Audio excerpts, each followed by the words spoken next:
Hello everybody, it's Wyvern here with a video that was actually requested by one of you guys, one of the viewers, uh, asking if I would like to make a video, or if I was willing to make a video to just share my opinions on what changes I'd like to see implemented in the future for Total War Warhammer and the series, or the Total War Warhammer series as a whole, as well as what I'm kind of expecting, or what I'm kind of expecting to see in the future. So I decided to break it down actually into two videos. This first one, I'm going to be discussing what I think we still have yet to see and what is likely to be seen in the upcoming sort of while. Probably looking forward all the way up to Warhammer 3, as well as what we're likely to see in between with Warhammer, with improvements made to Warhammer 2.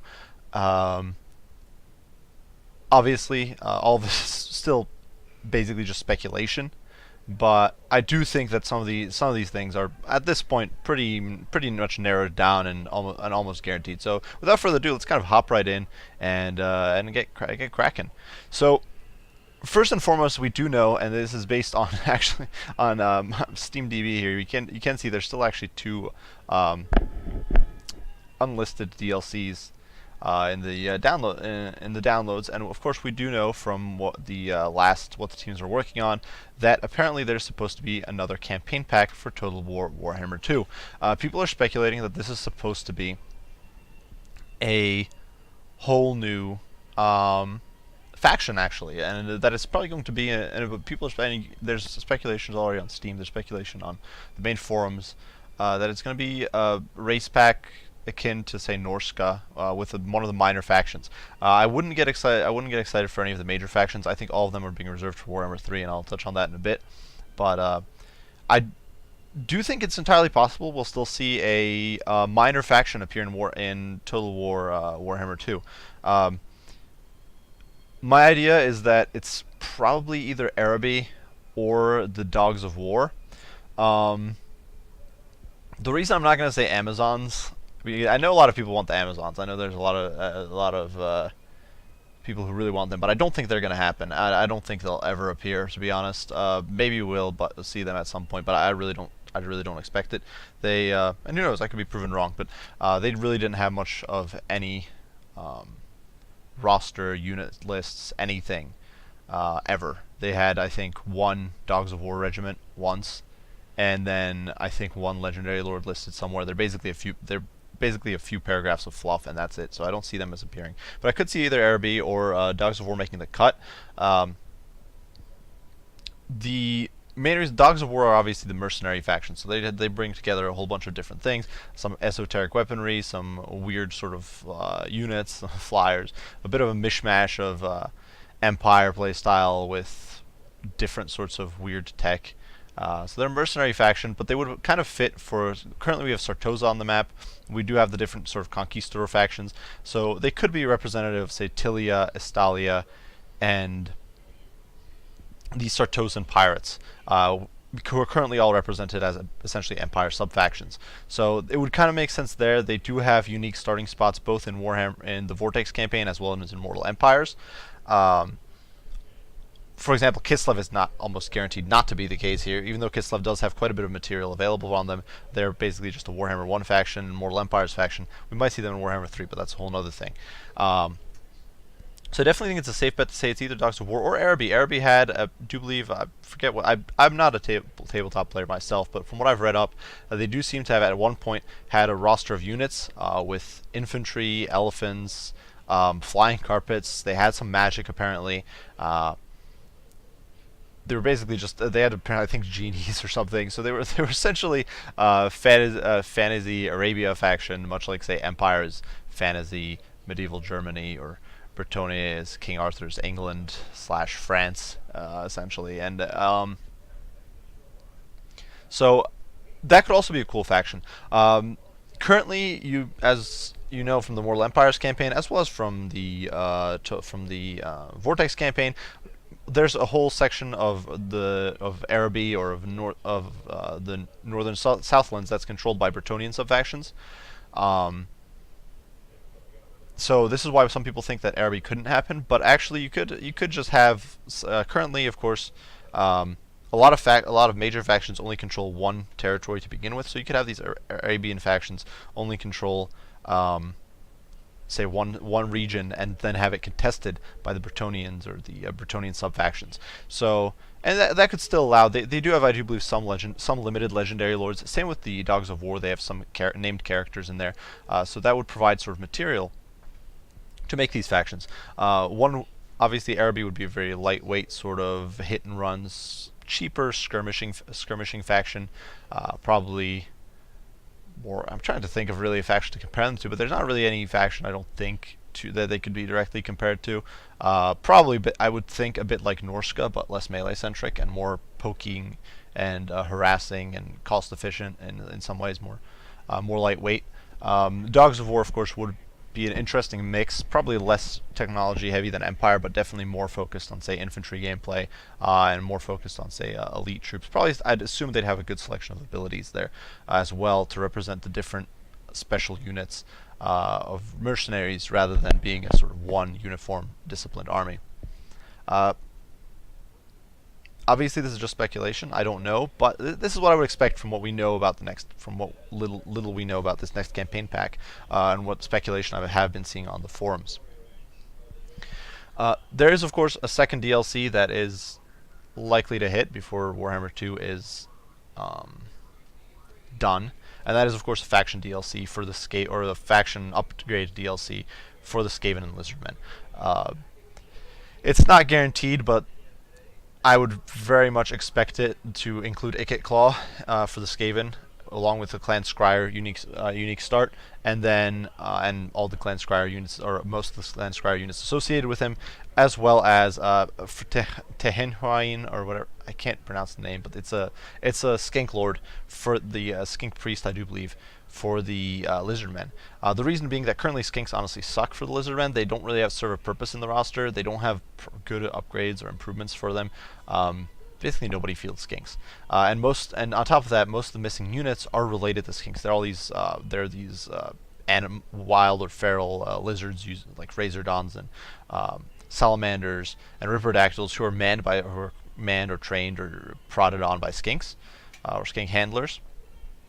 So it would make sense if they would get Skink Lord to go with them. Similarly, it would make sense that with most of the missing Skaven units being the high-tech stuff like Poison Rune Mortars, Warplock Jezzails, Rattling Guns, Warp Grinders, even Storm Fiends being mostly Clan Scryer tech, or a mix of Clan Scryer tech and someone else, but usually Clan Scryer tech, it would make sense that Ikit Claw, who's by far probably the most famous and popular Clan Scryer character, would be the guy to go with them. There are, of course, people who want Thankwall, who want Throt. I personally would like to see Throt at some point as well, though not with this DLC because I like Ikit more. But I do think that Ikit is basically the shoe-in, just like Tehenhoin, or however you pronounce it, is the probably the skink go-to. What we can expect from that DLC, obviously probably some new campaign mechanics, new starts, which is great. And of course the new units. I'm not entirely sure. Some of the oddball, I don't think CA really has much interest in trying to make some of the oddball, tough to implement units work. We obviously didn't see the Lothran Skycutter with the High Elves, and I quite frankly don't think we will see it. Probably too difficult to implement. We might still see a White Lion Chariot, I think, as a free LC, much in the same, or sort of thing, much in the same way as the Charybdis, because it's a really, in my opinion, a pretty cheap and easy to do reskin. Basically, you just got to slap together a chariot with some White Lion crew, and you could probably use steal the animations from for the lions, pulling it along from the Necrosphinx or the War Sphinx that we already have for the Tomb Kings. So honestly, I could see that not being too difficult to implement, but I definitely don't think we're gonna see Lothran Skycutter, and so I'm kind of not expecting some of the more esoteric units to make an appearance. Some people, of course, do want a Dread Saurian, which is basically just a Carnosaur, even nastier, and one that you don't mount. Some people do want to see a Troglodon, but once again, I don't really see this as likely. It would be a mount, I suppose, for Skinks. It's basically like a blind sort of lizard monster. I don't think we're going to see that one either. But hey, you never know. We might. But I would definitely expect Razordons, Salamanders, and Ripperdactyls, which should definitely shake up the meta for the Lizardmen. For Skaven, probably most of the weapon teams. I'd assume I feel that Poison Wind Mortar, Warplock Jezzails, and Rattling Guns are basically shoo-ins. I feel like those are almost locked and easy to do, and they'd all kind of fit into the same weapon team sort of setup. I'm not sure we'll see, even though I would like to see them, I'm not sure we'll see Storm Fiends. I'm not really sure. And the other reason is that Lizardmen, as far as I'm aware, both Lizardmen and Skaven are pretty well off as far as their Lord and Hero selection goes. Whereas before Dark Elves and those factions needed more, we're also missing some heroes, Dark Elves and High Elves, so it made sense that they got heroes in there. But I don't, especially for Rats, I don't think they're going to get much in the way of heroes anymore. So or Lords, and so I'd almost assume that they would get some additional units in there. I'm not sure we'll see Storm Fiends or say Wolf Rats or these sort of monstrous units. Maybe we'll get those in a free LC at some point. Maybe they'll be released, but I don't see it as likely. Of course, we will still get our Regiments of Renown, which will be great, and I think will help spice things up a bit. I don't really have much speculation as to what those Regiments of Renown might be, but I'd assume some of it would be non-rampaging dinosaurs. I feel like we might see some sort of unbreakable plague monks or something for the Skaven. You never know, but that's something I'd kind of anticipate. Otherwise, though, I don't have really much. I don't really have that much speculation. We'll see. Probably some sort of. I'd assume some stuff to do with the artillery pieces, of course, for the Skaven, but I really don't have too much to say there. Probably, of course, given the way the Queen and the Crone worked out, it's likely we'll also see new rights and some new campaign mechanics alongside this DLC as well, rather than simply a change to, or rather than simply a new starting spot with a handful of Lords changes. Maybe even sub-faction specific units. So I'm not entirely sure that will be the case. We might see them. So who knows? Then finally, I do want to. I think that's essentially. Then, really, the only other thing left is the free LC, of course, for Warhammer 2, where it's likely we're going to see, for Dark Elves, toss up between Lockyer Fellheart and Malice Darkblade. I've already said this, I do believe, a few times. These are basically the only two lords that make sense.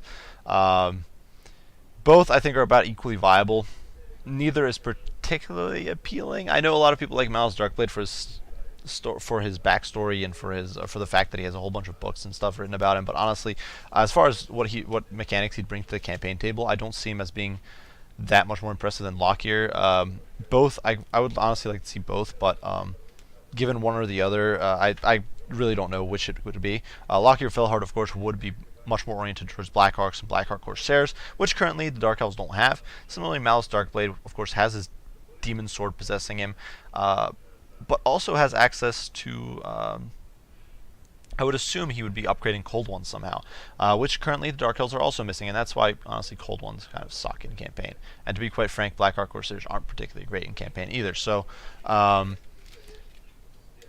it's either or would make sense. For the Lizardmen, Gorok the White Lizard, I'm not a big fan of Lizardmen, so I don't know too much about them, and to be quite frank, but I think Gorok the White Lizard seems to be quite the shoe in there, because he obviously isn't really tied to any specific units, but at the same time he does seem to be a standalone sort of standout lord in his own right. He's a bit like Throg, it seems, a monstrous sort of melee lord, who would really, I think, could be unique and could stand alone on his own, while at the same time not really being a shoe-in for a full paid DLC.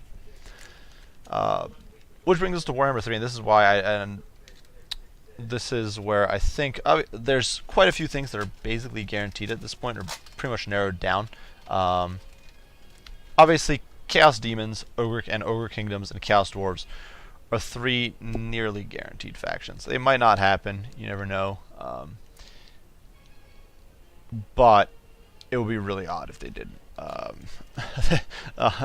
Especially Chaos Demons and Ogres, but even Chaos Dwarves, it just wouldn't make sense. We're going, the game is probably going to go east. It's going to go towards the Maw, towards the past the World's Edge Mountains and all that sort of stuff. So it would make sense for those 3 factions to be included.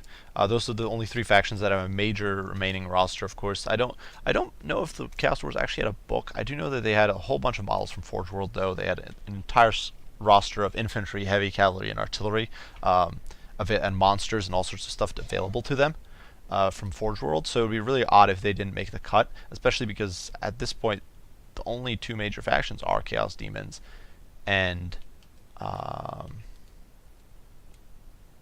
Ogres. So there's not really much else to go with. What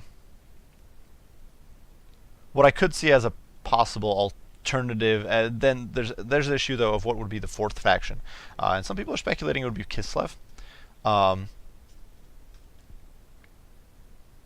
think this could be possible. It would make some sense because it would be a good faction. Now, granted, Kislev doesn't have a full roster as far as I'm aware, but they have had some units and some unique magic and legendary lords over time that were released or kind of discussed in lore. So they definitely have more lore behind them than, say, Amazons or factions like that, or Cathay or Nippon or whatever.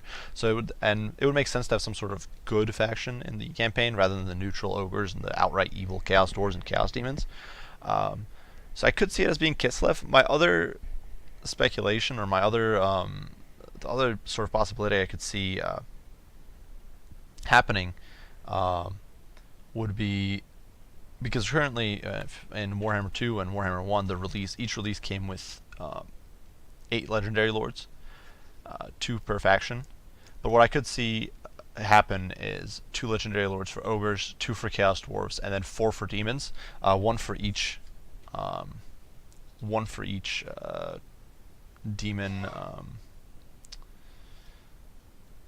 I can't even think, but one for each chaos god. So I could see that happening. Obviously, I could be wrong, but if they only go with 3 factions, which I think could make some sense since there's only 3 major factions left at this point, I feel that what we might see is 4 different demon related, 4 different chaos god related demon factions, one for Khorne, Nurgle, Tzeentch, and Slaanesh, and then 2 for ogres, 2 for chaos dwarves. I could see that happening. That would of course make it difficult to get them a DLC probably, or paid for unit DLC. So I'm not entirely sure how that would work out, but those are really the top 2 sort of viable likelihoods or likely outcomes I'm seeing, is either 4 demons or 4 demon starts immediately, or Kislev thrown into the mix. So regardless, I do think that's probably what we're going to see with Warhammer 3. Otherwise, Kislev could come in as a pre-order bonus, I would think, for Warhammer 3, for Warhammer 1, or maybe some other faction could come in as a pre-order bonus for Warhammer 1 or 2, much in the same way we got Norska. Obviously, we'll be getting an even bigger Mortal Empires with Warhammer 3 that merges even more stuff, which would be crazy. And given the turn times on Warhammer right now in Mortal Empires, I really don't see how. I don't want to imagine how ludicrous the turn times would be in Warhammer 3, and the great map there. But I'm really hyped for that, and really looking forward. So those are really essentially my speculations on what we're still going to see. My speculations on what minor faction we might see implemented, what sort of factions or setups we're likely to see in Total War Warhammer 3. And what we're still likely to see in Total War Warhammer 2. Obviously, it's all well, most of it is speculative. Some of it is, I think, pretty likely and pretty much narrowed down. I just wanted to keep this sort of speculation and sort of stuff that's a little more concrete, though, separate from what essentially is my wish list on what I'd like to see implemented or changed, which I'll do a separate video for shortly after, and hopefully discuss things in a little more detail there. But I do hope you guys enjoyed the video. Hope you found it informative to see what my sort of take on things is, as well as hopefully if you guys don't necessarily follow the forums or whatever, hopefully here you do get aware here of SteamDB. Apparently there's more DLCs to come. I was personally surprised. I didn't realize this until just a relatively short while ago, that we might be getting another faction DLC. So I think that's pretty cool. I think it's nice to know about. Obviously, it's all speculative at the moment, but I hope this was informative. I hope you guys kind of enjoyed. I know it wasn't exactly. It was a bit ranty, but and perhaps not the most graphically engaging. But I do think this is sort of what we can expect to see in Warhammer 2 and then Warhammer 3. Like I said, I will do a separate video for my top sort of wanted changes at a future date. Still have to kind of order those into a proper list format and try to figure out what I exactly want to prioritize. So regardless, I do thank you guys for watching. If you enjoyed, if you found this informative, if you any sort of stuff like that, be sure to leave a like and subscribe below if you haven't already. If you didn't like this, if you thought it was horrible, whatever, be sure to, I don't know, tell me, let me know. I'm always looking to improve my videos and always looking for ways to get better at sort of casting and sort of discussing and presenting stuff to you guys. So yeah, don't hesitate to critique if you feel it wasn't great.